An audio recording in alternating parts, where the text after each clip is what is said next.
યોજનાઓ જેમાં ખાસ કરીને જે આપણે કાલાવાડ રોડ ઉપર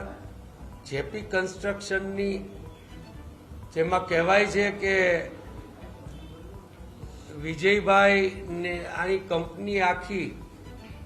ભાગીદાર હતા। એ પીપીપી યોજનામાં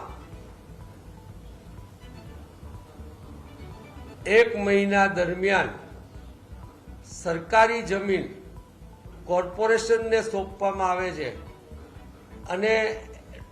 એકદમ ટૂંકા સમયમાં એટલે કે 1 કે 2 મહિનામાં